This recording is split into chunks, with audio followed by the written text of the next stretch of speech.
Okay, in this video, I'm going to show you how to make these interactive games on Canva AI. So you can see here, I've made a matching task where you've got the AI scenarios and the ethical response. And the students just need to go on there and match them up. You can see that when it's correct, it turns green, and when it's not, it buzzes, and then they can reset the game and it moves them around as well. So how to start? So you've got an idea and you want to make it into a prompt for Canva AI. If you're confident already, you can just go straight in and write your prompt into Canva AI, and that's fine. If you're not, you can use Gemini, Copilot, or ChatGPT, and it will extend on the prompt that you want. So I've told it what I wanted, and it's come up with the questions and the answers ready for the prompt.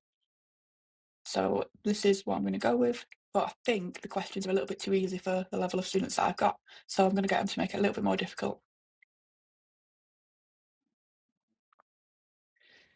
There we go, and it's more relevant as well to 16 to 19-year-olds, which is who I'm doing it for.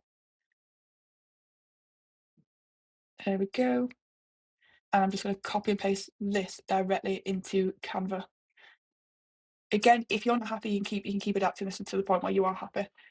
Yep, you want to make sure you're talking about what font you want, what kind of colours you want, what is the theme that you're going for. Once you put it in, it'll open up a page like this, and it will start coding whatever you've asked it to make. I will probably fast forward at this point because it takes usually about 1 to 2 minutes, sometimes 3. But again, for it to make an interactive game in that amount of time, it's pretty good.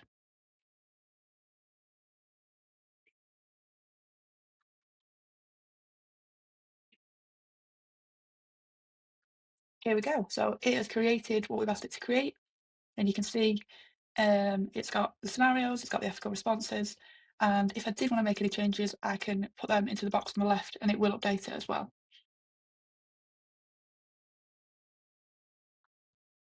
But you do want to make sure that you are checking that it's correct, because you don't just want to go with it and hope it works. So have a play around with it while it's in this format.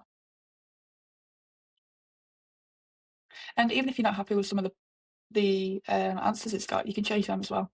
Make them relevant to your students.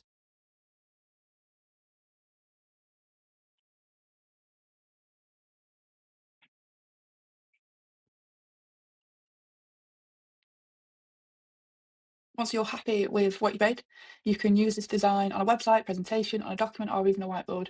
I'm just going to throw it into a presentation. So if you were wanting to assign it to a student, this is a good way to make sure that everyone is engaged. So here it is on a presentation. They can play it directly onto this presentation as well. And all you need to do is go up to assign and assign it to whatever class you've got. It could be through a link, through Canva, or through Google Classroom. Or you can just go to share and share the link. Another way could be publish it, so publish it directly to the web. Make sure that you do name it, just for convenience, so you know where it is, and publish it.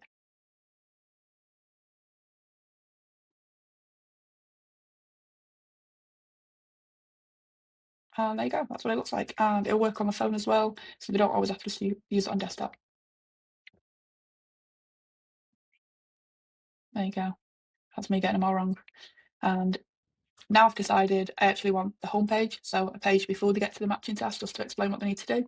So I can go back to the creator page, and on the left hand side, I'm going to say add a start screen before with some instructions, and just to make it clear that they know what they're doing, and whatever design function you want on there as well. I think I'm going to throw a robot. Why not?